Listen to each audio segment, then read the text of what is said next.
नमस्कार.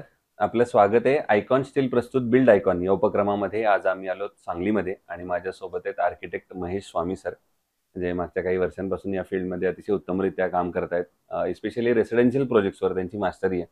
तर त्याबद्दल पण त्यांच्याशी आपण संवाद साधणार आहे. एकंदर त्यांचा हा प्रवास कसा होता, आलेले अनुभव कसे होते, या सगळ्याबद्दल आपण बिल्ड आयकॉन या प्लॅटफॉर्मवर त्यांच्याशी गप्पा मारणार आहोत. सगळ्यात आधी गप्पांना सुरुवात करूया ते म्हणजे तुमच्या शैक्षणिक पार्श्वभूमीपासून.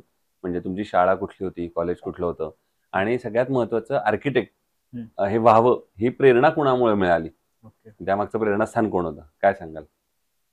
माझं college actually Appasaheb Birnale college architecture Sangli. हं. आणि आर्किटेक्चरला येण्यापाठीमागचं कारण म्हटलं तर माझी बहीण म्हणजे ती सिव्हिल आहे, प्लस ती आत्ता सध्या क्लास 1 ऑफिसर आहे पुण्यामध्ये. अच्छा. हां, मग तिच्याकडून मला ही प्रेरणा मिळाली की तू बाबा आर्किटेक्चर कर.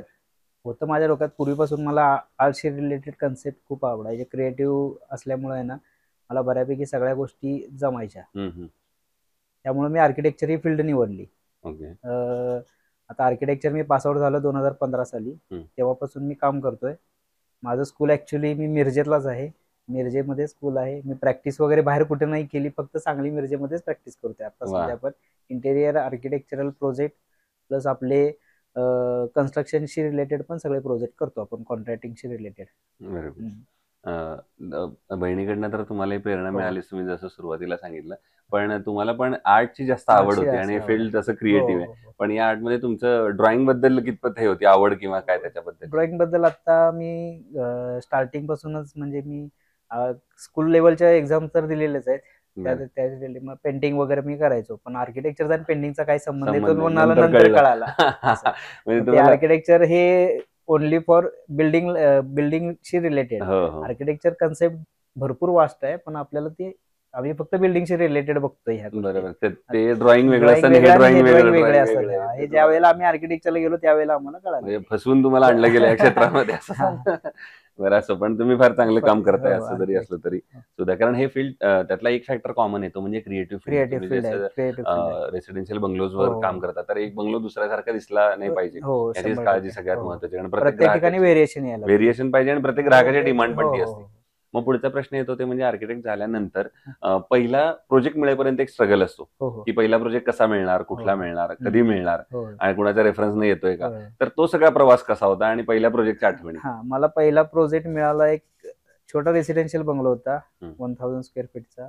पण तो पण खेडेगावातला होता. म्हणजे त्याला जास्त मला असं काय क्रिएटिव्ह करण्यासारखं काय नव्हतं. पण तो मी माझ्या परीनं जेवढं त्याला हे करता येईल, क्रिएटिव्हशी रिलेटेड म्हणजे जेवढं नटवता येईल तेवढं नटवलं मी त्या बंगल्याला. वाह! वाह! माझ्या भाषेत म्हणलं. होय. मग ते क्लायंटची पण रिक्वायरमेंट तशीच होती. बरं. तुमच्या पद्धतीनं तुम्हाला जितकं करायचं तेवढं करा, पण 1000 स्क्वेअर फीटमध्ये. बरोबर. मग त्याला पण आम्ही मेन म्हणजे मी जास्तीत जास्त विचार त्या गोष्टीत काय केला, की आपले मला लाईट व्हेंटिलेशनशी रिलेटेड भरपूर खेळायला आवडतं त्या बरोबर. आर्किटेक्चर फील्डमध्ये. तुमचा भलेही बंगला बाहेरून दिसायला सिंपल दिसू दे, पण आतून जे लाईट्स किंवा जे काही सर्क्युलेशन्स असतील त्या प्रॉपर आपण केलेल्या आहेत त्या बंगल्यामध्ये करताना. बरोबर. त्यानंतर रेफरन्स म्हणलं तर मी प्रॅक्टिस करायचो. इथं सांगलीतले एक बिल्डर आहेत, त्यांच्याकडे मी प्रॅक्टिस करायचो. प्लस ते आर्किटेक्ट बिल्डर दोन्ही पण आहेत. त्यांच्याकडे मी जवळपास 6 ते 7 वर्ष प्रॅक्टिस केली. त्यांच्याकडचे पण प्रोजेक्ट बऱ्यापैकी सगळे आम्ही घेतलेले आहेत. माझ्याकडे भरपूर प्रोजेक्ट आहे. आता आमचा एक प्रोजेक्ट चालू आहे जवळपास एक 13 CRचा प्रोजेक्ट आहे तो बंगल्याचा. मग राजवाडा आहे, तो भरपूर मोठा आहे. म्हणजे आपले एक्स MLA आहेत, त्यांचा तो प्रोजेक्ट आहे. मग तो आपण करतोय, माझ्याकडेच आहे तो स्वतः इंडिव्हिज्युअल. प्लस बंगलोचा पण एक आहे, तो जवळपास एक 5 CRचा आहे. तो पण आपल्याकडेच आहे. प्रॉपर सगळं डिझायनिंग, इंटेरियर, आर्किटेक्चरल कन्सल्टिंग सगळं टोटल आपल्याकडे आहे. दुसराही आता काही तांत्रिक प्रश्नांकडे हो. तुम्ही म्हणाला तसं सुरुवातच तुम्ही या भागापासून हो. केली, सांगली मिरज सारख्या एरियामध्ये. हो. तर इथं अनस्किल्ड लेबरचं पर्सेंटेज फार मोठं आहे, हो, अकुशल भरपूर आहे. कामगार आपण हो, ज्यांना हो. म्हणू. आणि तुम्ही जसं म्हटलं तसं की डिझाईन व्हेरिएशन देण्याचा तुम्ही व्हेरिएशन प्रयत्न करता, हो, नवीन करता, हो. पण इम्प्लिमेंटेशन करण्यासाठी करण्यासाठी जे कामगार आहेत हां. ते अनस्किल्ड आहेत. तर अशा वेळेला त्यांना काम करून घेणं हे बऱ्याचदा धोकादायक सुद्धा ठरू हो, हो, शकतं. हो. तर तुम्ही कशी ही परिस्थिती सगळी हाताळता आणि कसं बघता त्या परिस्थितीत? मी आता बऱ्यापैकी आता मी अनस्किल्ड जे लेबर आहेत माझ्याकडे जेवढे आहेत त्यांच्याकडून मी प्रॉपर पहिल्यांदा त्यांना मी स्वतः ट्रेनिंग देतो, कारण मी स्वतः आर्किटेक्ट असल्यामुळे मला जसं पाहिजे तसंच मी करून घेतो. जरी माझं कन्स्ट्रक्शनशी रिलेटेड काम असेल तरी मी मला जसं पाहिजे तसंच मी त्या पद्धतीने. आता आम्ही माझ्या ह्याच्यात कसं आपण ह्याच्यात करताना काम करताना आर्किटेक्चर फील्डमध्ये आम्ही जास्तीत जास्त विचार काय करतो, तुम्हाला कन्स्ट्रक्शन पण प्रॉपर झालं पाहिजे, प्लस स्टॅबिलिटी पण प्रॉपर आली पाहिजे आणि दिसायला पण चांगलं आलं पाहिजे. या तिन्ही गोष्टीचा विचार करतो मी. डायरेक्टली सिव्हिल टाईप मध्ये न विचार करता आम्ही तिन्ही मध्ये करत जातो. बरोबर. नुसतं स्टॅबिलिटीचा न विचार करता एस्थेटिकली पण करतो, प्लस तुमचं समोरच्या क्लायंटचे पण रिक्वायरमेंट आम्ही जाणून घेतो, प्लस तुम्हाला त्याचं स्टॅबिलिटी पण आली पाहिजे. या सगळ्याचा विचार करून आपण काम करतो. दुसरं, तुम्ही आता या गोष्टींचा जसा विचार करता तसा प्लॅन मध्ये आणखी अनेक गोष्टींचा विचार करत असाल, तर प्लॅन या फेजला तुम्ही कसं महत्व देता आणि तुमच्या नजरेतून कसं प्लॅनला मी शक्यतो मी मागाशी सांगितलं तसं आम्ही जास्तीत जास्त मी सर्क्युलेशन्स प्लस तुमचे लाईट व्हेंटिलेशन प्रॉपर झाले पाहिजेत. या सगळ्या गोष्टींचा आपण पहिला जास्त विचार करतो. भले तो प्लॅन बसताना छोटा बसू दे चालतंय, रूम साईज वगैरे कमी झाले, पण लाईट वगैरे नॅचरल लाईट किंवा तुमचं व्हेंटिलेशन नॅचरल प्रॉपर झालं पाहिजे. या गोष्टींचा विचार करून आम्ही काम करतो प्लॅनिंगशी रिलेटेड जे असेल ते. बरोबर. दुसरं, तुम्ही आता जसं सांगितलं की अनक बंगलोजवर तुम्ही काम करताय, की अगदी बेसिक 1000 स्क्वेअर फुटापासून जिथं सुरुवात केली आणि अगदी मोठ्या अनेक कोटींच्या बंगल्यांपर्यंत काम करताय, तर अशा वेळेला बजेट आणि दर्जा किंवा क्वालिटी या दोन्हीचा मग समतोल तुम्ही कसा साधता? आता कसं असतं, शेवटी क्लायंटची रिक्वायरमेंट असते की मला बाबा 1000 स्क्वेअर फीट आहे, पण माझं बजेट एवढं आहे. समजा त्या 1000 स्क्वेअर फीट मध्ये आता त्या क्लायंटची बजेट आहे माझे 15 लाख रुपये. त्या 15 लाख रुपये मध्ये त्यांना कसं बसवून द्यायचं ते शेवटी माझं टॅलेंट आलं त्यात. ते आम्ही त्या पद्धतीने त्यांना डिझाईन करून देतो. हा बाबा ह्या रूम साईज एवढ्या आल्या, ह्या रूम साईज अशा आल्या, तुमचं इलेव्हेशन असं होईल की बाबा ना त्याला क्लायडिंग होईल ना कुठं काय, कलर मध्ये फक्त तुम्हाला करता येतील, फरशीचे टाइप्स असतील, फरशी तुम्हाला नॉन ब्रँडेड वापरता येतील, या अशा सगळ्या गोष्टींचा विचार करतो. पण मॅक्झिमम जे काय असेल स्टॅबिलिटी स्ट्रेंथ वगैरे सगळ्याचा विचार करून आपण त्यांना त्यात बसवून देत असतो. दुसरा प्रश्न या सगळ्यांपेक्षा वेगळा आहे, तो म्हणजे असं आहे की तुम्ही जसं म्हणत सहित ना तुम्ही कामाला सुरुवात केली इथल्या मूळच्यात आणि यंग आर्किटेक्ट आहात, म्हणून हा प्रश्न आहे तुम्हाला की सांगली जिल्ह्याच्या विकासाचं व्हिजन असं जर एक विचारलं तर तुमच्या डोळ्यासमोर कुठले मुद्दे येतात किंवा कुठली क्षेत्र येतात ज्या क्षेत्रांवर आता काम करण्याची गरज आहे? जर पुढच्या 10-15 वर्षात जर सांगलीचा आपल्याला एक सर्वांगीण विकास बघायचा असेल तर एक आर्किटेक्ट म्हणून तुम्हाला काय वाटतं, कुठल्या सेक्टरवर आता काम झालं पाहिजे जास्त? आता डेव्हलपमेंट तर भरपूर चालूच आहे प्रत्येक ठिकाणी, पण कसं झालंय प्रत्येक जण आपापल्या रेटनी काम करते. बरोबर.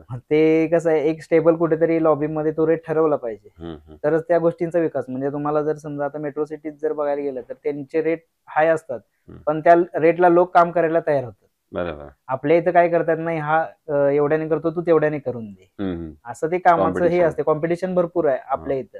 पण इथं कसं आहे, सांगलीचा जर विकास करायचा असेल तर टोटल सगळ्या बिल्डर लॉबी असेल किंवा आर्किटेक्ट लॉबी असेल किंवा सिव्हिल इंजिनियर लॉबी असेल, त्या सगळ्यांनी एकत्र येऊन त्या गोष्टीचा विचार केला पाहिजे की बाबा आपल्याला प्रॉपर कसं काम केलं पाहिजे. भलेही ते विचार काय करतात, हा ही अपार्टमेंट करायची कम्प्लीट आणि जायचं आहे, पण त्या अपार्टमेंटची लाईफ ते बघत नाही आहेत सध्याच्या कंडिशन. त्या लाईफचा विचार करून त्यांनी काम केलं पाहिजे, एवढाच विषय. पण मग असं असताना की शासनानं काही अशा पॉलिसीज कराव्यात का असं तुम्हाला वाटतं का? हा आपापसात म्युच्युअलच प्रश्न सोडवू शकतो? म्युच्युअल प्रश्न पण सोडू शकतो. आता मी आता जास्त बोलत नाही, आता मी पुण्यातलं एक इंटेरियरचं काम केलं घराचं, तर त्या घरातल्या अक्षरशः मी ज्यावेळेला फर्निचरचं काम करायचो ना त्यावेळेला त्या कपाट फिटिंग करणाऱ्या माणसाला त्या वॉलमध्ये म्हणजे स्क्रू पण फिट करता येत नव्हते, एवढे त्या वॉल वीक होत्या. म्हणजे नवीन अपार्टमेंट मध्ये या गोष्टीचं शासनाने पण हे केलं की बाबा तुम्ही प्रॉपरच केलं पाहिजे. उद्या अर्थक्वेक रेजिस्टन्स स्ट्रक्चर म्हणता, पण ते अर्थक्वेकशी रिलेटेड काहीच नसतं. फक्त तुम्ही सळी एवढी वापरली आणि स्टील एवढं कॉन्क्रीट असं वापरलं तर त्यांना ते रेजिस्टन्स होत नाही ना. त्याच्या वॉल्स बघितल्या पाहिजे, त्याचं बाकीचं सगळं गोष्टीचा विचार केला. आता तुम्ही फ्लॅट विकता, त्या फ्लॅटला व्हेंटिलेशन नसतं एक एक ठिकाणी. समजा कुठं आग लागली वगैरे काय झालं तर ती आग जायला पण तुम्हाला काहीतरी हे असलं पाहिजे ना. बरोबर. दुसरं, आता तुम्ही या फील्ड मध्ये काम करताय तर आता आणि तुमच्या बरोबर तुमचे मित्र पण ज्युनियर्स पण पास आउट होत असतील, फ्रेशर्स पण येत असतील, तर अशा तुमच्यासारख्या यंग आर्किटेक्टना तुम्ही एक मित्र म्हणून काय सल्ला द्याल या क्षेत्रात येण्यापूर्वी? ऍक्च्युअली सर मी 3 वर्ष बिरनाळे कॉलेजमध्ये शिकवायला होतो, आर्किटेक्चर कॉलेज. मी इंटेरियर प्लस आर्किटेक्चर दोन्ही पण शिकवत होतो. आता माझ्या कामाच्या लोडमुळे मी ते सगळं स्किप केलेलं आहे लॉकडाऊन नंतर. मग त्यावेळेला मी जितके माझे जे काय स्टुडंट्स असतील त्या स्टुडंटना मी एकच सांगायचो की बाबा तुम्ही ड्रॉइंग वरती फोकस न करता तुम्ही साईट वरती काम केलं पाहिजे. बाकीचे सगळे स्टुडंट काय करतात, ड्रॉइंग वरती माझ्या हे आहे, पण साईट वरती ती कंडिशन नसते. ड्रॉइंग वरती एक स्केच करून दिलेलं असतं आणि साईट वरती वेगळंच तयार होतं. तसे लेबर पण आपण तयार करून घेतले पाहिजे, की बाबा नाही ड्रॉइंग मध्ये असे करून दिले तर तसे, पण ते त्यासाठी आपण स्वतः साईट वरती उतरलं पाहिजे. बऱ्यापैकी आर्किटेक्ट काय करतात, साईट व्हिजिट कमीत कमी करतात, पण तसं न करता साईट व्हिजिट आठवड्यातून मिनिमम 2 ते 3 तरी साईट व्हिजिट झाल्या पाहिजेत कंपल्सरी.